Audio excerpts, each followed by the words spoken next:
Hello दोस्तों, आपका new study zone में स्वागत है। बिहार टीचर एग्जाम के लिए हम आज क्लास 6 की हिस्ट्री पढ़ेंगे।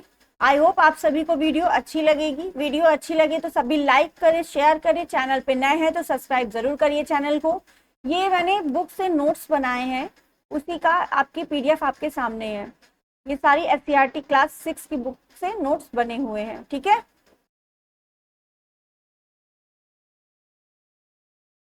हिस्ट्री का आपका है पहला चैप्टर है ये। बुक वह बुक हाथ से लिखित होने के कारण, यानी कि पांडुलिपि किसे कहा जाता है। क्वेश्चन ये है, पांडुलिपि किसे कहते हैं।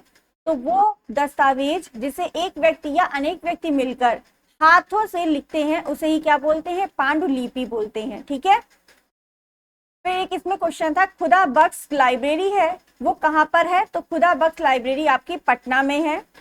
गोपाल नारायण सिंह सार्वजनिक पुस्तकालय, गोपाल नारायण सिंह लाइब्रेरी कहाँ पर है, पालीगंज में है, ठीक है। तो ये दो क्वेश्चन इंपॉर्टेंट है। जितनी भी इसमें है इंपॉर्टेंट चीजें ही सारी लिखी हुई है इसमें, ठीक है। पटना के कुम्हरार नामक स्थान में खुदाई द्वारा चंद्रगुप्त मौर्य के राजमहल के स्तंभ निकाले। इस खुदाई में सोने के बैलों के टुकड़े पाए गए। तो कुम्हार नामक एक स्थान है पटना में, जहां पर चंद्रगुप्त मौर्य के राजमहल के स्तंभ निकले हैं और खुदाई में सोने के बैलों के टुकड़े पाए गए हैं, ठीक है। नेक्स्ट है, खुदाई द्वारा मिले हुए वस्तुओं का जो समय है वो हम कैसे तय करते हैं, किसके माध्यम से। तो रेडियो कार्बन विधि या कार्बन 14 विधि से हम ये बताते हैं कि ये जो वस्तुएं हैं इतने साल पुरानी है, ठीक है। नेक्स्ट है पॉइंट आपका, जौ गेहूं सबसे पहले पाया गया। सबसे पहले जौ और गेहूं कहाँ पाया गया था। तो मेहरगढ़ में पाया गया था 6000 ईसा पूर्व में।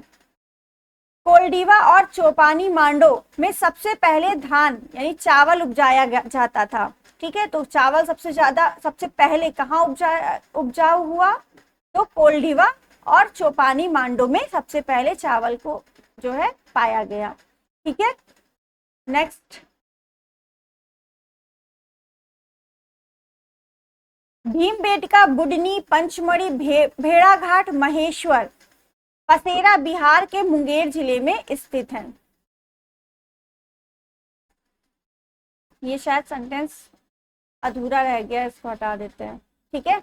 पसेरा आपका कहाँ है, बिहार के मुंगेर जिले में स्थित है। ये आपके एससीईआरटी की बुक में अलग से दिया हुआ था। पसेरा आपका कहाँ है, पैसारा बिहार के मुंगेर जिले में स्थित है। आग का आविष्कार किस काल में हुआ था, पूरा पषाण काल में हुआ था।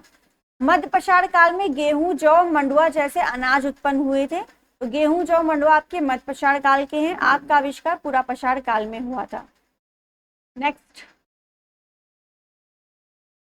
खेती की शुरुआत कहां से हुई है। तो ईरान और इराक देश की पहाड़ियों की तलहटी में हुई है सबसे पहले खेती की शुरुआत। सबसे पहले पाला जाने वाला जानवर कौन सा है, वो कुत्ता है। मेहरगढ़ वर्तमान में कहां पर है, मेहरगढ़ वर्तमान पाकिस्तान में स्थित मेहरगढ़ में सबसे पहले गेहूं जौ उगाने और पशु पालने के साक्ष्य मिले हैं। तो सबसे पहले गेहूं जौ उगाने के साक्ष्य कहाँ मिले हैं, मेहरगढ़ में मिले हैं, जो आपका वर्तमान में पाकिस्तान में है। और यहीं से आपको मृतकों को दफनाने के साक्ष्य भी मिले हैं।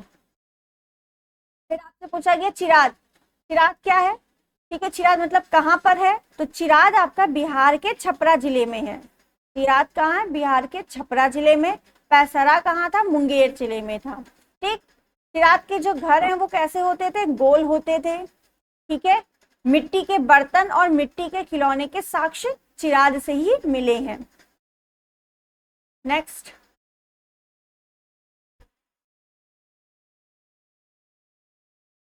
नवपाषाण काल के बाद धातु युग का आरंभ हुआ। तो आपसे पूछा क्वेश्चन जाएगा, धातु युग का आरंभ किस काल के बाद हुआ है। तो नवपाषाण काल के बाद धातु युग का आरंभ हुआ है। और सबसे पहली धातु कौन सी यूज में लाई गई थी, सबसे पहली धातु आपकी तांबा जो है यूज में लाई गई थी। कृषि पशुपालन एवं शिल्प के साक्ष्य मिले हैं। कहाँ कहाँ मिले, नवपाषाण काल में कृषि पशुपालन और शिल्प के साक्ष्य मिले हैं। फिर आपकी हड़प्पा सभ्यता आ जाती है, ठीक है।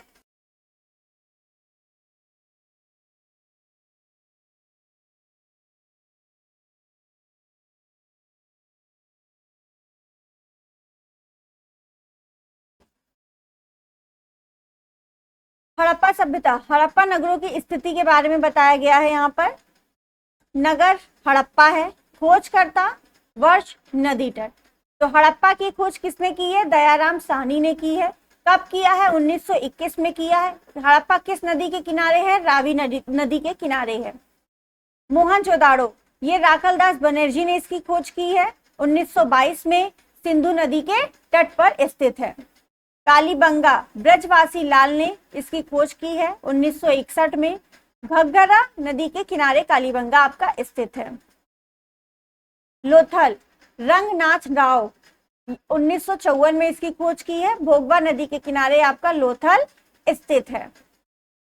धौलावीरा, आर.एस. बिस्ट ने इसकी खोज की है 1989 से 1989 के बीच में।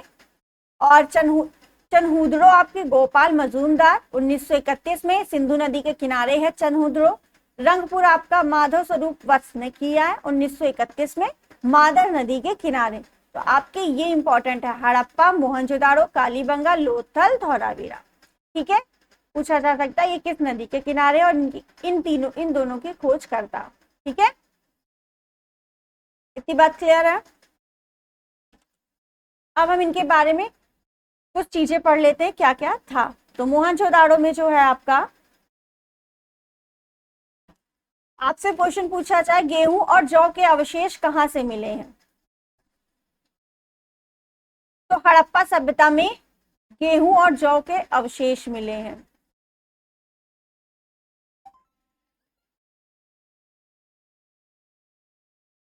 गेहूं और जौ के अवशेष आपके हड़प्पा सभ्यता से मिले हुए हैं। ठीक है, यहां से एक R37 कब्र भी मिला है हड़प्पा सभ्यता से। ठीक है, मोहनजोदाड़ो से क्या इंपॉर्टेंट पॉइंट है? राखलदास बनर्जी ने इसकी खोज की है 1922 में, सिंधु नदी के किनारे स्थित है। और मोहनजोदाड़ो का अर्थ पूछता है तो इसका अर्थ क्या है? मृतकों का टीला, मृतकों का टीला, the mount of the dead. ठीक है, मृतकों का टीला मोहनजोदाड़ो का अर्थ है। यहां से सबसे बड़ा स्नानागार मिला है, सबसे बड़ा स्नानागार मिला है। ठीक है, इसकी बात मैंने एक बार और किसी वीडियो में की हुई है ईवीएस पढ़ाते समय। ठीक है, सबसे बड़ा स्नानागार मिला, इसकी डायमेंशन भी आपको वहां पे बताई गई थी। और काश की नर्तकी की मूर्ति मिली है।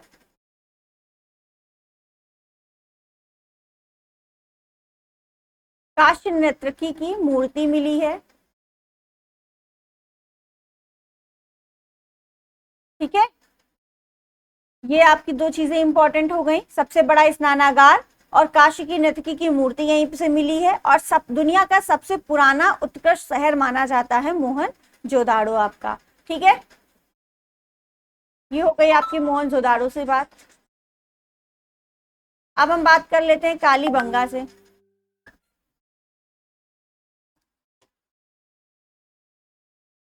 तो आपका कालीबंगा जो है घग्गरा नदी के किनारे स्थित है। ठीक है, लोथल की बात करते हैं। लोथल आपका कहाँ है? गुजरात में है। कहाँ पर है आपका लोथल? गुजरात। ठीक है, और भोगवा नदी के किनारे है, ये बता दिया। यहां से आपको लोथल से चावल के अवशेष मिले थे। चावल के अवशेष कहां से मिले हैं? लोथल से।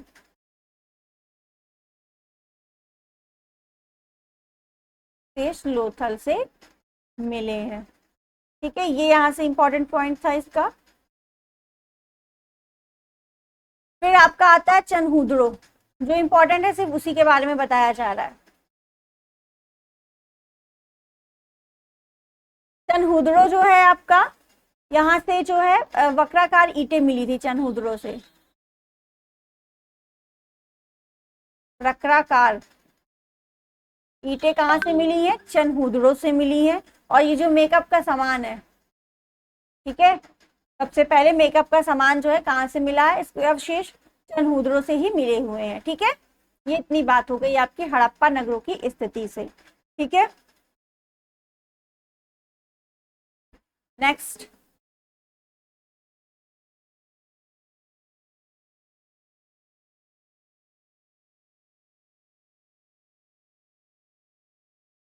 आपकी बुक में दिया था मेलुहा। मेलुहा क्या है? तो सिंधु क्षेत्र का प्राचीन नाम क्या है? मेलुहा है। ठीक है। हड़प्पा सभ्यता के लोग कैसे थे?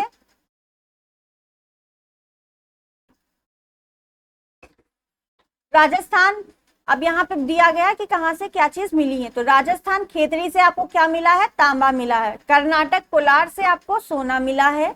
अफगानिस्तान एवं ईरान से चांदी मिली है। जम्मू से लकड़ी मिली है। ये सारी चीजें प्राप्त हुई है हड़प्पा सभ्यता के लोगों को। ठीक है। तो यहाँ से पूछा जा सकता है, इंपॉर्टेंट क्वेश्चन है कि राजस्थान से क्या मिला है? तो तांबा मिला और राजस्थान के खेतरी नामक स्थान से मिला है। ठीक है।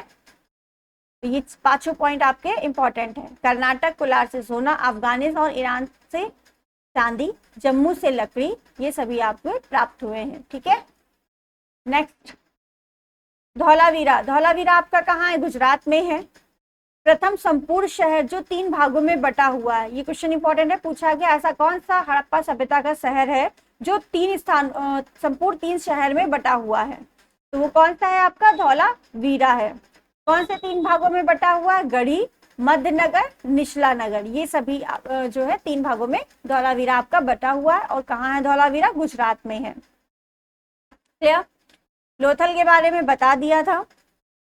गोदाम, मनके और फारस की खाड़ी की मोहरें यहाँ पाई गई हैं, या एक बंदर, यहाँ एक बंदरगाह भी मिला। तो लोथल में एक बंदरगाह भी मिला हुआ है।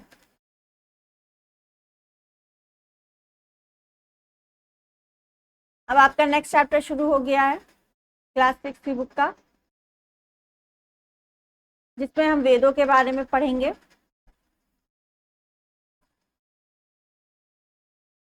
वेद को क्या कहते हैं? श्रुति भी कहते हैं। वेद को क्या कहते हैं? श्रुति कहते हैं। फिर क्वेश्चन है आपका आर्य शब्द का अर्थ। आर्य शब्द का अर्थ क्या है? तो एक विशेष भाषा बोलने वाले व्यक्तियों के समूह से है। ठीक है। आर्य शब्द का अर्थ, वैसे तो आर्य का अर्थ होता है श्रेष्ठ, पर आपकी बुक में इसमें दिया था एक विशेष भाषा बोलने वाले व्यक्तियों के समूह से है आर्य शब्द का अर्थ। ऋग्वेद में आर्य निवास स्थल के लिए सप्त सैंदो शब्द का प्रयोग किया गया। पहले हम बात कर लेते हैं हमारे वेद कितने हैं। तो वेद हमारे कितने हैं? 4 हैं। कौन कौन से? ऋग्वेद, यजुर्वेद, सामवेद और अथर्ववेद। ठीक है। ये आपके 4 वेद हैं, अथर्ववेद। ठीक है। इन चारों की बातें हम करेंगे अभी। पहले इसी को समझ लेते हैं हम। एक मिनट। तो सबसे पहले हम बात कर लेते हैं ऋग्वेद की।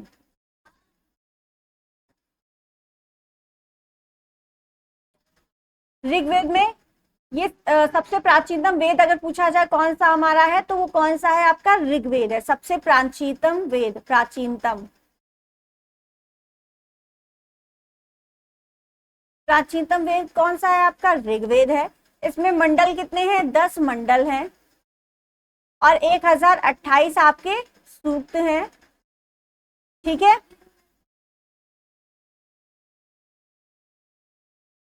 ऋग्वेद में सर्वाधिक पवित्र नदी कौन सी है? वो सरस्वती है। इसमें सर्वाधिक पवित्र नदी,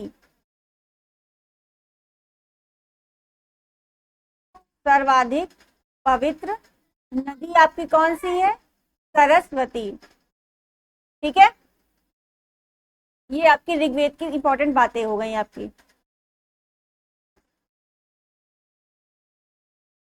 अगर ये क्वेश्चन पूछा जाए वेद का अर्थ क्या है, तो वेद का अर्थ है आपका ज्ञान। ठीक है। ये ऋग्वेद की बातें हो गई। अब हम बात कर लेते हैं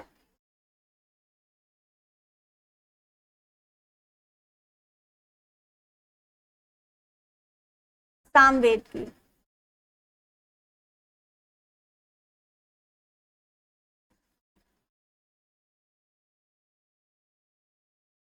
सामवेद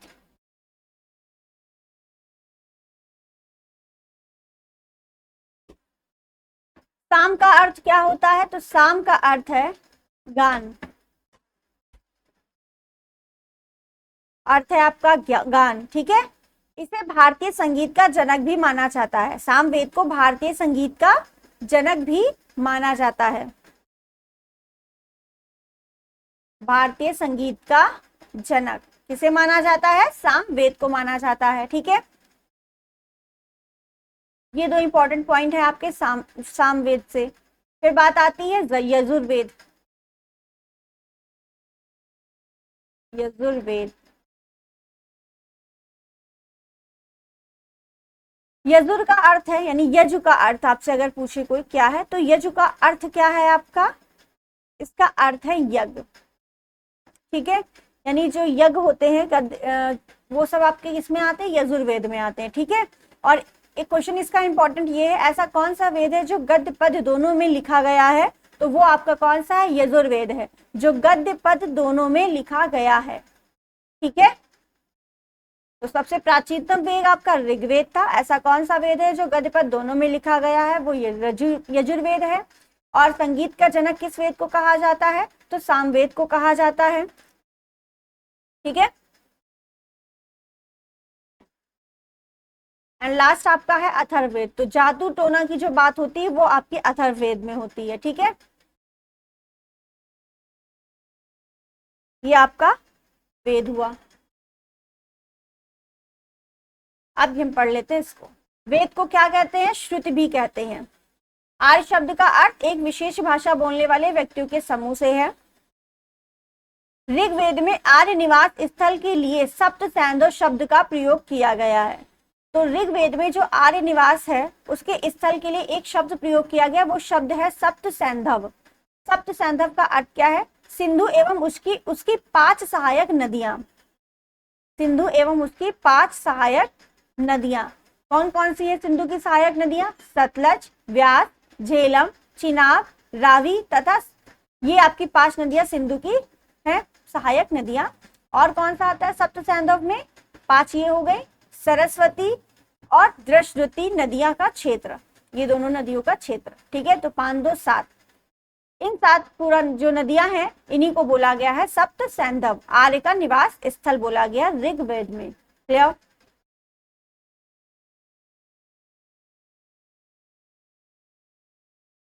नेक्स्ट, गंगा यमुना दोआब। गंगा यमुना दोआब का अर्थ क्या होता है? नदियों के बीच का स्थान जो है। तो गंगा यमुना की नदी है, तो गंगा एवं यमुना नदी के बीच का जो क्षेत्र है उसे ही बोलते हैं दोआब। क्लियर?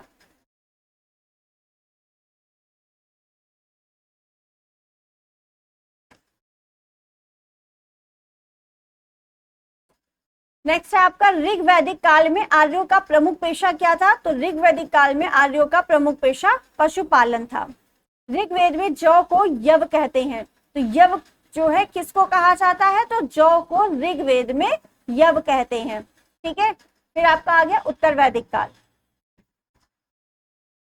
उत्तर वैदिक काल आपका 1000 बीसी से 600 बीसी तक चला था। ठीक है, पूर्व एवं भरत ये मिलकर क्या बने? कुरु बने।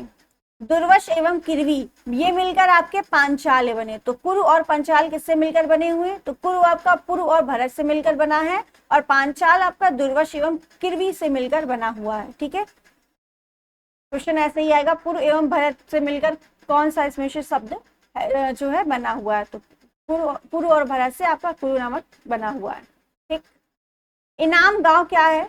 तो इनाम गांव ये आपके एससीईआरटी के बुक में दिया हुआ है। इनाम गांव आपका क्या है? एक ताम्र प्रसार बस्ती है। कहां पर है इनाम गांव? महाराष्ट्र में घोड़ नदी के तट पर है। ठीक है, तो इनाम गांव आपका एक ताम्र प्रसार बस्ती है, महाराष्ट्र के घोड़ नदी के तट पर स्थित है। क्लियर? ये आपका सेकंड चैप्टर भी कंप्लीट हुआ। नेक्स्ट, मगध का फैलाव।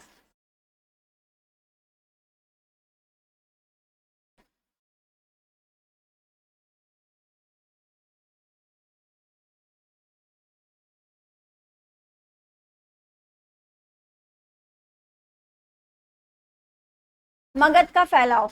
मगध का फैलाव मुख्यतः आधुनिक बिहार राज्य के पटना एवं मगध प्रमंडल मुख्यालय गया तक था। मगध राज्य गंगा नदी के घाटी में स्थित होने के कारण उर्वर और एवं उपजाऊ था। ठीक है। मगध का प्रथम महात्पुर शासक कौन था? तो बिंबिसार आपके मगध के प्रथम महात्पुर शासक थे। बिंबिसार का पुत्र कौन था? अजातशत्रु था आपका। ठीक है। मगध के निकट वज संघ था जिसकी राजधानी वैशाली थी। तो वज जो संघ है आपका वो किसके निकट था? मगध के निकट था और उसकी राजधानी क्या थी? वैशाली थी। ठीक है। फिर यहाँ पर 16 महाजनपद आपके आ जाते हैं। ठीक है। आपको यहाँ पर 16 महाजनपद पूरे पढ़ने हैं।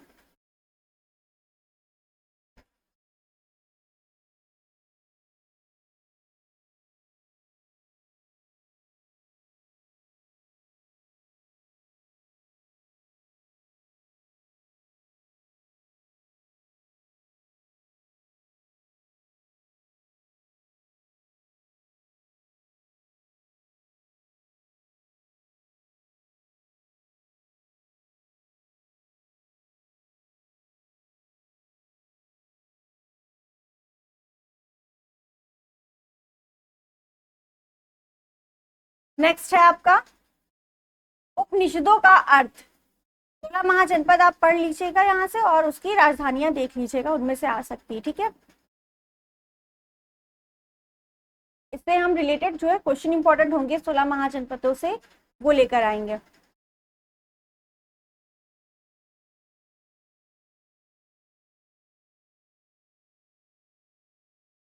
उपनिषदों का अर्थ क्या है? गुरु के समीप बैठना। ठीक है। फिर आपका है महात्मा बुद्ध के बारे में। तो यहाँ पर पूरा आपको महात्मा बुद्ध के बारे में पूरा पढ़ना है। ठीक है। तो महात्मा बुद्ध के बारे में हम पढ़ लेते हैं।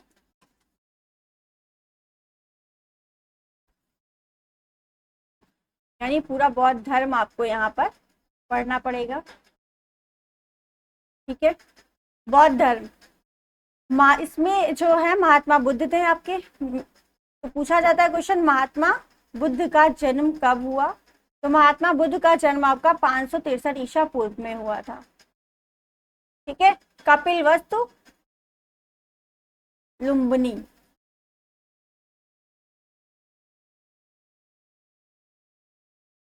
कपिलवस्तु लुम्बिनी में हुआ था। ठीक है।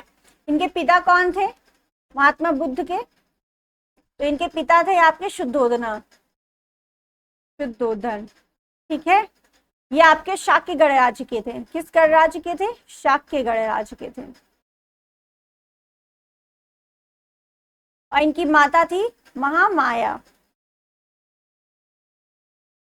महामाया। और ये किस वंश की थी? ये कोकिल्य वंश की थी। कोलीय वंश की, सॉरी। ठीक है। तो महात्मा बुद्ध का जन्म जो है 563 ईसा पूर्व में हुआ था कपिलवस्तु लुम्बिनी में। इनके पिता शुद्धोधन थे, ये शाक्य गणराज्य के थे, और माता इनकी महामाया थी, कोलीय वंश की थी। ठीक है। विमाता अगर पूछे तो प्रजापति गौतमी जो है इनकी विमाता थी, इन्होंने ही इनका लालन पालन किया था।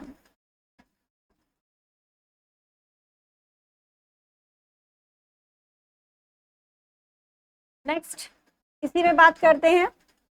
जो महात्मा बुद्ध है ये जब घूमने गए थे तो सबसे पहले इन्होंने कौन सी 4 चीजें देखी थी जिसके कारण इनके मन में वैराग उत्पन्न हुआ?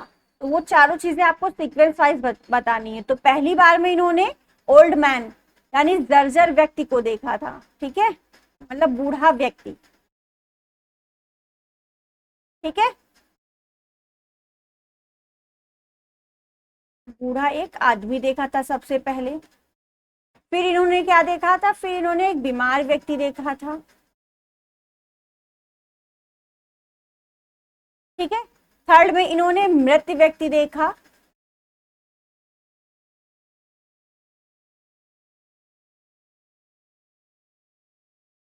और बाद में चौथे में इन्होंने एक सन्यासी को देखा था। ठीक है। ये 4 व्यक्तियों को इन्होंने देखा था। लाइन वाइज क्या है? पहले बूढ़ा व्यक्ति, फिर बीमार, फिर मृत व्यक्ति, फिर इन्होंने एक सन्यासी से देखा। ठीक है। फिर इन्होंने क्या किया? 29 वर्ष की अवस्था में इन्होंने खुद गृह त्याग दिया। तो 29 वर्ष की आयु में इन्होंने गृह त्यागा। गृह त्याग दिया। और इसी घटना को क्या बोला गया? महाभिनिष्क्रमण। गृह त्यागने की ही घटना को क्या बोला गया? महाभिनिष्क्रमण। ठीक है, तो 29 वर्ष की आयु में इन्होंने गृह त्यागा और इस घटना को क्या बोलते हैं? महाभिनिष्क्रमण बोलते हैं। ठीक है, नेक्स्ट, इसी में क्या है, फिर क्वेश्चन आता है ज्ञान की प्राप्ति इन्हें कहाँ हुई? तो इन्हें ज्ञान की प्राप्ति किस वृक्ष के नीचे हुई थी? पीपल के वृक्ष के नीचे हुई थी। ठीक है, पीपल का वृक्ष था, पीपल के वृक्ष के नीचे इन्हें ज्ञान की प्राप्ति हुई। कहाँ? गया में हुई थी। ठीक है, कब हुई थी? वैशाख की पूर्णिमा को हुई थी। ठीक है, वैशाख की पूर्णिमा के दिन इनको ज्ञान की प्राप्ति हुई थी। उसी वृक्ष को, इसी पीपल के वृक्ष, जिस वृक्ष के नीचे इन्हें ज्ञान की प्राप्ति हुई थी, उसी वृक्ष को क्या बोला गया? बोधि वृक्ष बोला गया, बोधि वृक्ष बोला गया। ठीक है, और इन्होंने प्रथम उपदेश कहाँ दिया था? प्रथम उपदेश इन्होंने दिया था सारनाथ में।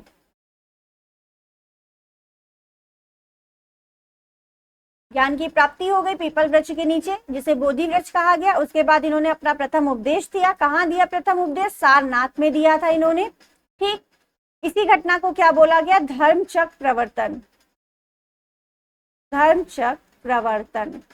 ठीक है, इसे क्या बोला गया? धर्मचक्र प्रवर्तन बोला गया।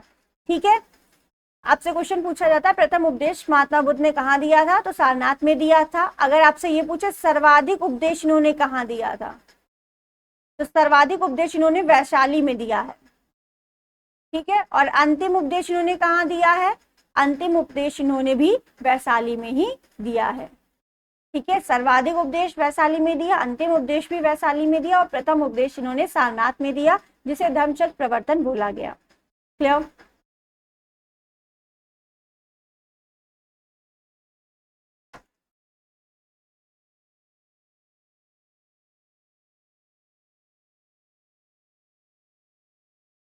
ये आपका बुद्ध से, हाँ, इनके 4 आर्य सत्य थे बुद्ध के, ये बताना भूल ही गए, 4 आर्य सत्य थे। ये 4 सिद्धांत भी कह सकते हैं। ठीक है, क्या था? पहला था दुख, दूसरा क्या था? दुख समुदाय, तीसरा था दुख निरोध, दुख का कारण, दुख का निवारण, दुख निरोध, और आपका चौथा है दुख निरोध गामिनी प्रतिपदा। दुख निरोध गामिनी प्रतिपदा। तो दुख का कारण, दुख का निवारण, फिर दुख का निवारण होगा कैसे, उसके लिए वो बातें। ठीक है, ये इनके 4 आर्य सत्य थे। ठीक है, और इन्होंने अष्टांगिक मार्ग किसने दिया? क्वेश्चन आता है, तो अष्टांगिक मार्ग महात्मा बुद्ध ने ही दिया है। इसमें 8 बातें बताई गई हैं: सम्यक दृष्टि, सम्यक संकल्प, सम्यक वाणी, सम्यक कर्मांत, सम्यक व्यायाम, सम्यक स्मृति, सम्यक समाधि और सम्यक आजीव। ये आपके अष्टांगिक मार्ग हैं। ठीक है, बौद्ध धर्म के त्रिरत्न पूछे कौन से हैं? तो बुद्ध, संघ, धर्म, ये बौद्ध धर्म के त्रिरत्न हैं।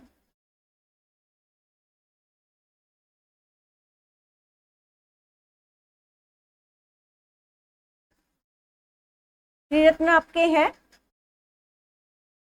बुद्ध, संघ और धर्म, ये बौद्ध धर्म के त्रिरत्न हैं। ठीक है, और बौद्ध धर्म की मृत्यु कब हुई है? और इनकी मृत्यु की घटना को ही क्या बोला जाता है? महापरिनिर्वाण। ठीक है,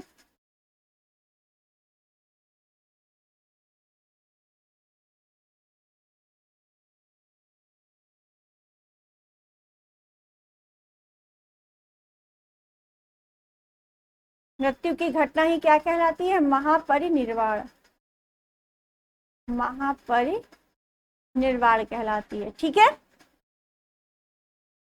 ये आपका बौद्ध धर्म हुआ, और ये बौद्ध धर्म की 4 संगति हुई थी। संगीतियां हुई थी, उनके बारे में आपको बताना है।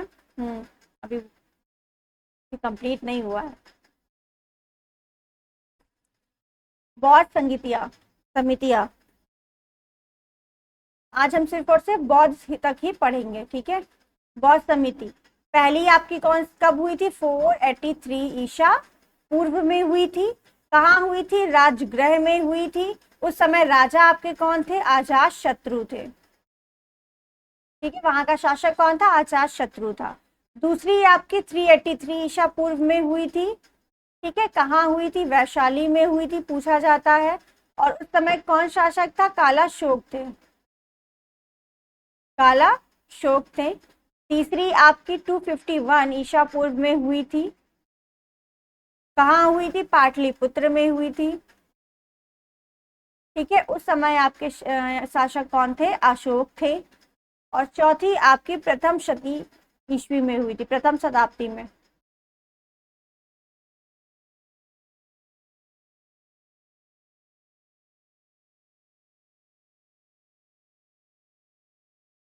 ईस्वी में हुई थी। कहाँ हुई थी? कुंडल वन में हुई थी, कुंडल वन में हुई थी। उस समय कौन थे शासक? कनिष्क के शासन काल में चतुर्बौद्ध संगीति हुई थी आपकी, ठीक है। ये आपकी बौद्ध समितियां हैं। फिर और इनके अध्यक्ष जो हैं, एक इसमें और कॉलम रहेगा अध्यक्ष का,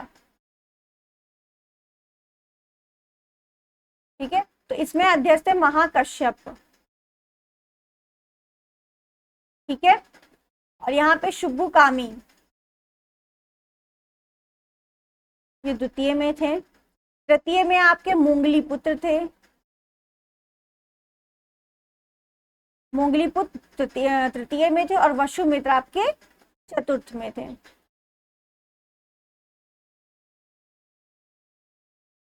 ये आपकी बौद्ध धर्म की 4 समितियां हो गई, ठीक है, संगीतियां।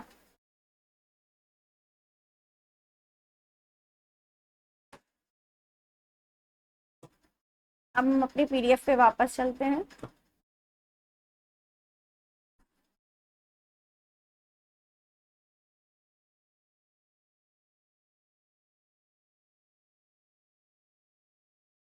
ये आपका बौद्ध धर्म हुआ यहाँ पर कंप्लीट।